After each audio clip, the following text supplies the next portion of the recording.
China and cheese. Not exactly two words you'd usually see in a sentence together, but guess what? Here in this small region of Yunnan province, locals have been cheese making for centuries, and it's safe to say it's cheese like I've never seen or tasted before. So get comfy, grab a cheesy snack, and as always, don't forget to subscribe. Hello, and welcome to another Chinese food adventure, and welcome to the second installment of what I've been calling the great ham, cheese, and mushroom tour of Yunnan that I've been doing with my friend Alice here. Alice, say hi. Hi. Alice is a full-time economist, part-time chef who actually participated in a season of MasterChef in Australia, and it's been so incredible having a chef's perspective in these videos. And not to mention, damn, this girl can cook. So would you let the good people know where exactly are we right now? We're in the beautiful city of Dali in Yunnan province. You'll see on our left-hand side the beautiful Erhai Lake.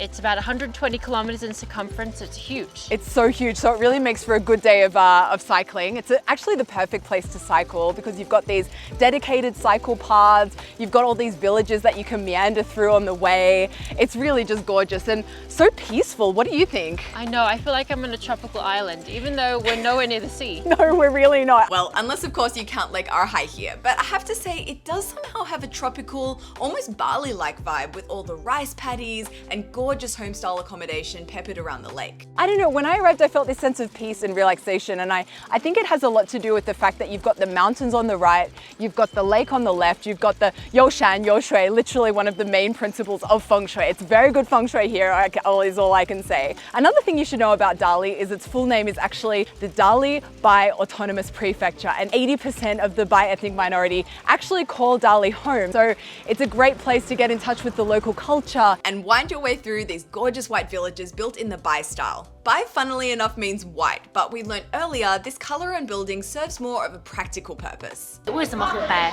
因为呢，我们的祖房呢都是靠西灭东，靠向我们大山，面向我们海水呢。我们做饭呢就是说，风水是它对了，但是如果我们的祖房呢靠西的话，下午的时候祖房会把太阳光遮住，所以说这个白色它又来反光。It was here in this gorgeous traditional Bai-style courtyard we had the opportunity to experience an important part of the Bai culture. It's called Sandao Cha, translation 3 courses of tea. 这个三道茶呢，它分为什么呢？一苦、二甜、三回味。 So this tradition involves drinking 3 cups of tea in a specific order. First, a bitter tea, second, a sweet tea, and third, a spiced tea. 你们仔细看，有3个杯子都不同。苦茶的杯子这么小，是不是？就是说，让我们人要少吃点苦，人要少吃点苦，就杯子要少一点。爱德茶的杯子那么大呢，为什么呢？因为要甜一些。对，让我们这个生活幸福，生活甜甜蜜蜜的幸福的生活，就杯子就大一点，就甜甜蜜蜜的。三道回味茶，咱们这个不大不小，就是让我们回味人生的时候，回味走过的苦日子，回味走过的甜日子，要不断的经常反思与回味，就这个意思。 Every tea is prepared with a different combination from this platter of ingredients here. For our first cup, the bitter tea, it's prepared by simply brewing tea leaves in boiling water. Let's have the bitter tea. It is very bitter. Am I weird? I don't find it that bitter.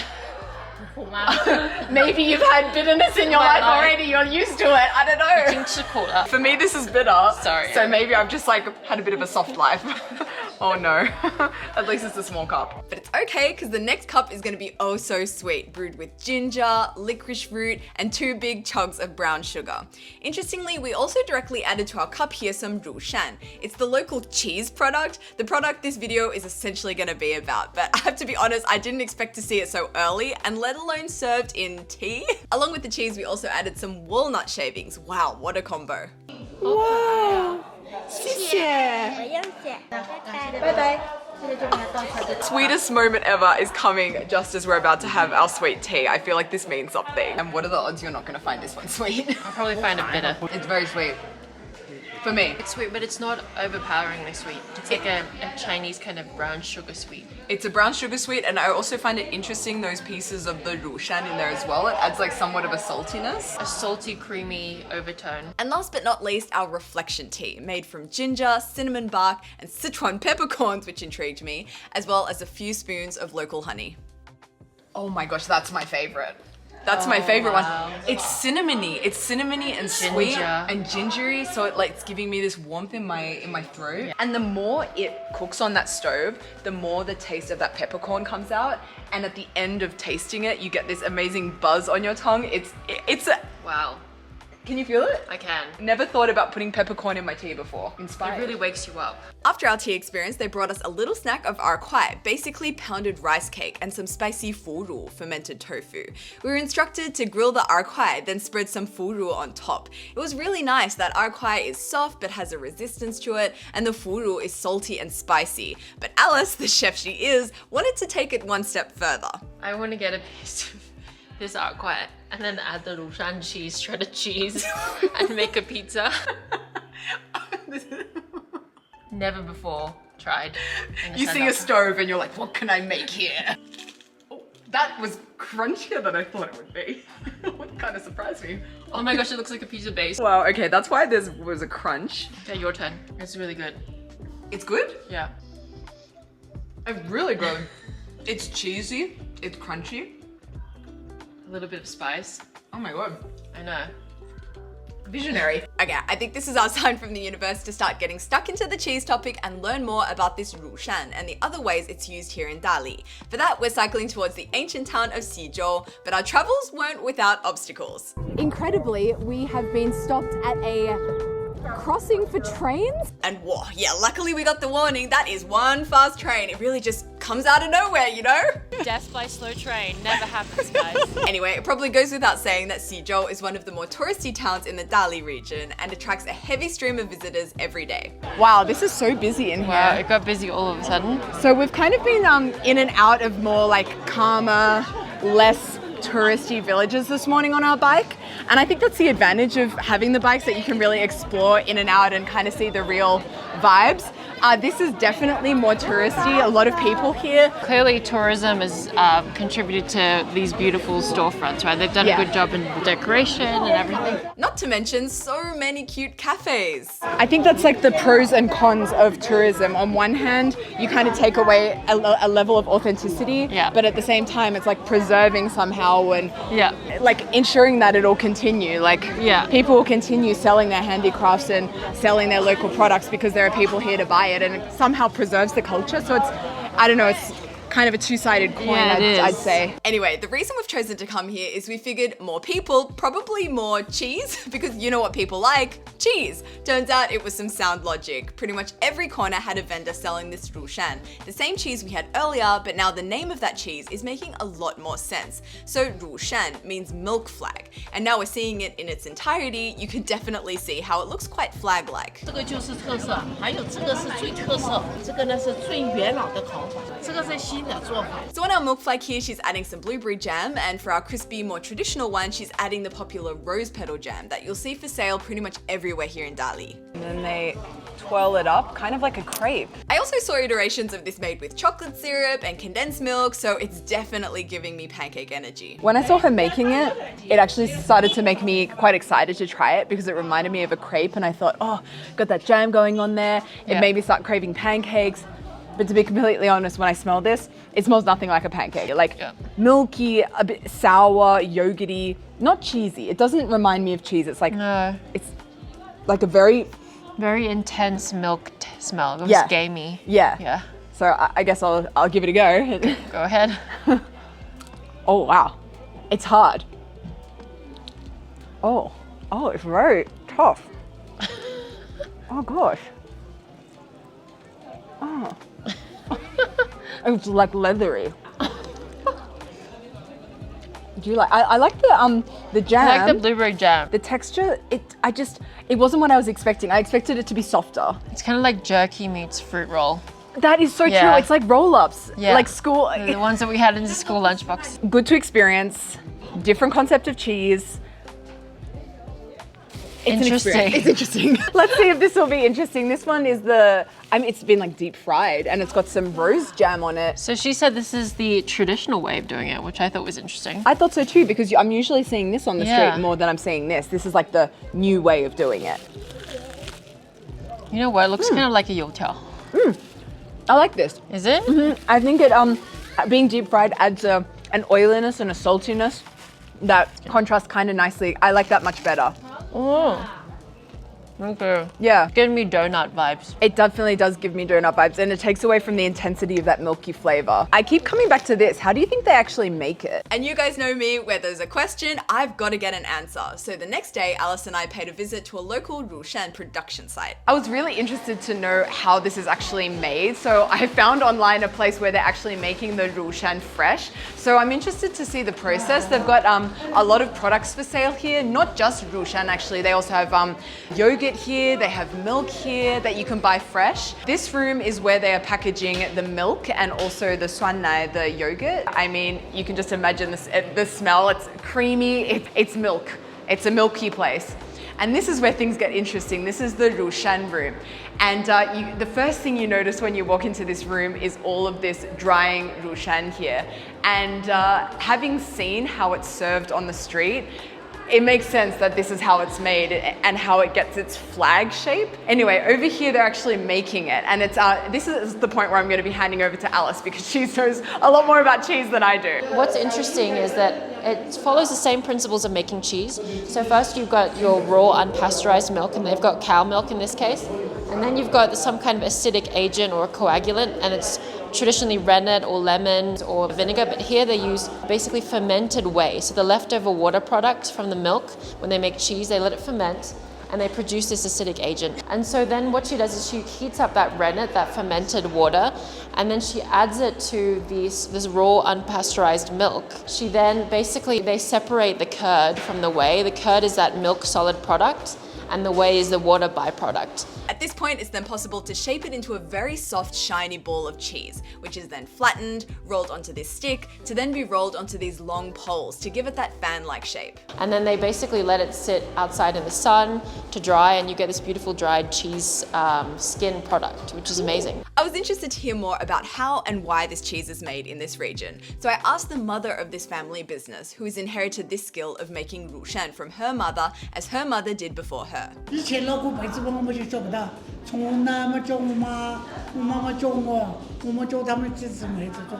白族它没有文字记载。没有文字 ，OK。对啊，白族没有文字啊，所以这些东西它就没有这个很好的一个历史的记载。就想到把这个牛奶要怎么弄成其他好吃点的东西加产品，这样了嘛？因为牛奶它又放不长，它又放不住嘛，它容易变质，对吧？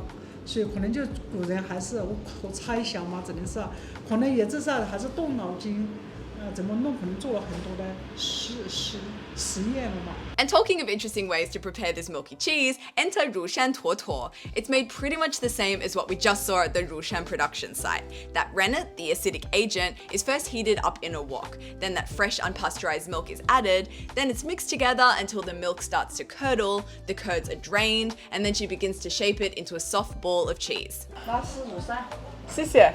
Or we're gonna eat it straight. Yeah, just like that. Turns out she actually does add some rose petal jam to it. Whoa. Guys, this has me feeling all kinds of confused. Oh my gosh, that is one cheese ball. Look, it just keeps going and going and But going. I don't know, with the rose syrup, it'll obviously change the taste. Wow, look at that. You're going first. Oh, I'm glad you're with me on this video because I'm really not the biggest cheese fan. The idea of going in with a big bite of this is not the most appealing. How is it? I mean, it's hard for me to judge because I'm not a big cheese eater, Alright. but it has a sourness to it. At first impression, I really like the texture when it goes in my mouth. I really like that, but it does have this sourness. I'm interested to know what you think. I think you'll be a better judge of this because you actually eat cheese. I like the texture. Yeah. I just wish there wasn't the rose syrup, to be honest. It's interesting. Would you say it's comparable to a mozzarella? No, it's a different taste profile. I think the texture isn't too dissimilar. I mean, it's a soft cheese, but it doesn't have the same taste profile. It tastes more milky. And that makes sense because it's straight from milk, right? She made it so quickly. Yeah.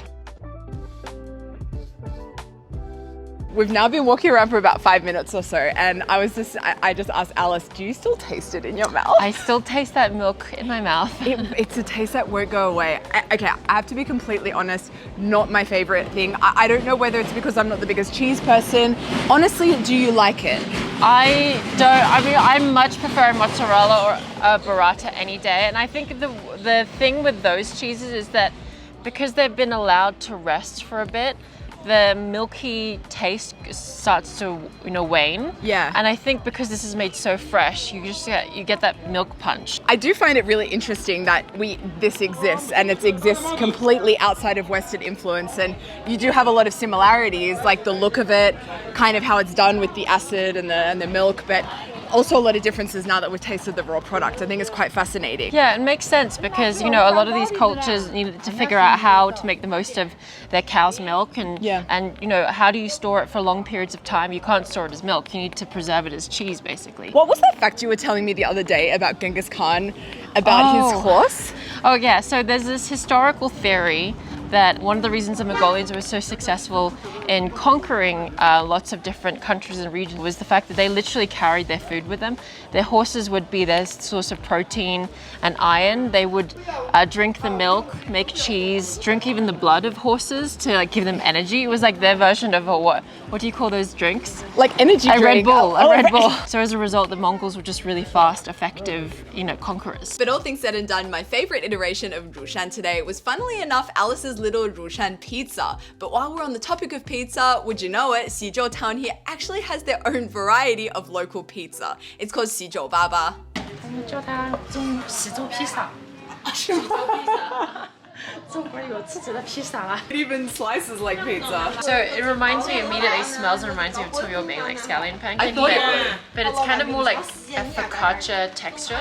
Can you see how like bouncy and chewy that is? The texture is nice. Soft, slightly crispy on the outside, on the bottom and the top. And it has a nice fragrance to it. It's delicious. I shouldn't say that it tastes better than scallion pancake, but it's close.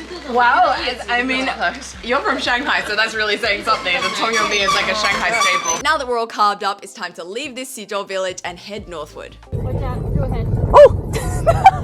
You would definitely get it if I didn't tell you. You saved my life just now. You saved me from a serious poo explosion. Watch out, poo. I know, I saw it. But thank you, Amy. So this is the first time I've actually seen the Bai ethnic minority group in the flesh. I've only ever seen it in picture books, so it's been really cool to see how colorful the outfits are, their beautiful crescent headdresses with all these different tassels and different colors. 这个穗子要搭到腰上，这也就是说没有结婚的。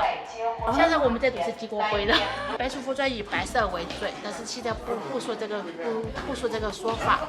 因为现在呢款式很多，红的、白的、花的、绿的，样样都有的白族服装。所以这个衣服的话，有10个人、100个人，它都不会一样。个人喜欢根据你的皮肤，根据你的喜好，穿这个衣服的是不一样的。 Talking of clothing, we can't not mention all of the tie-dye. I mean, we've been cycling through a few villages now, and every village will have a shop with this beautiful blue tie-dye everywhere. But I hear that the center for this tie-dye culture is actually a little bit further north here. After about an hour of riding, we had arrived in Zhoucheng, where the Bai ethnic minority have been practicing tie-dyeing for roughly 1,000 years. And every second store in this town will offer tourists the chance to get amongst the tie-dye action and get their hands dirty. Or should I say, blue. So first step is choosing what item of clothing you'd like to get creative with. They've got lots of white items to choose from. It's kind of a cute bag, actually. Actually, that bag would be pretty cute. We could just dip you in the blue. You've chosen the perfect outfit. I'll be Avatar. You should get a hat. Yeah. This Then style, you'd actually wear it. this style or the ripped one? I like this more than I think the ripped is not gonna do. The fabric isn't as good. No? And it's also like, look at the yeah, fabric. yeah, It's not that's as nice. I think that one. I could maybe go with my outfit today. So next step is deciding what style and pattern of tie-dye you want to go for. As you can see, you can get really creative with the shade of blue and how the design turns out. I might like that better. Hopefully it will look like my nails. Next step is scrunching up the fabric in a way that will create interesting patches of white in the finished design. Alice and I have both gone for very simple styles that can be scrunched, tied up and completed within a minute. But with the extremely detailed tie-dye works you can see here, you can only imagine how complex the designs can get. Would you check this out? This is a variety of tie-dye and it's just coiled up so small with the smallest pieces of thread here, and that's how you can get designs that look like this, that are so intricate and beautiful. It's an art form, honestly, it's gorgeous. Anyway, next step is immersing your fabric into the dye, which is traditionally made from the leaves of this plant here. This plant, I know it looks like every other plant, but it's actually a really special plant. It's called balangan, and it basically is the plant that traditionally the Bai culture, the Bai minority group, used to make their indigo, beautiful tie-dye indigo fabrics. And the great thing about this is that the color stays, unlike the chemical ones which dominate the sales of the indigo tie-dyes. The traditional way of using these woad leaves, I guess you'd call them, basically ensures that the fabric keeps its color. It doesn't fade, and in fact, as we were told earlier, the color gets even deeper and more beautiful with time. But the problem right now is that these plants don't grow plentifully, and they also only grow at a specific time of year, like this time of year. And so as a result, most people are going for chemical products. So most of the stuff that you see on sale that says it's so-called traditional is actually the chemical variety. I mean, she told us this is the real deal here, but we took that with a grain of salt. Basically just have to hold it underwater for a certain period of time. I want my color to be darker, so that simply means it needs to be under the water for a longer period of time. Once it's done, you take off the binding and give it a wash. Oh, that looks sick! 还是有一点点绿色。还绿的，这氧化。 But as you wash it in the water, that green disappears. 因为板蓝根就是绿色的嘛。 Okay, so it turns out you're able to tell it's real deal balangan from the green hue of the dye. So you can see just the top of that, it actually looks green at first. You can definitely see the color difference between her apron and that bag. But yeah, as soon as you start washing it, it turns completely blue. So cool. I'm gonna call it the cloud bag. The cloud bag, love it. And that's the story of how my funky hat and Alice's cloud bag came to be. What I think is so cool about this handicraft is that it's so sellable, it's gorgeous, it's one of a kind, it makes you want to buy it because no other item exactly like it exists. It's a beautiful blue color, you know, everyone is buying this tie-dye clothing and you know, we are no exception. We've also come out of this store with two really, really beautiful, this is Alice's one, it looks so cute. Sort of mandarin collar, almost cheapo style.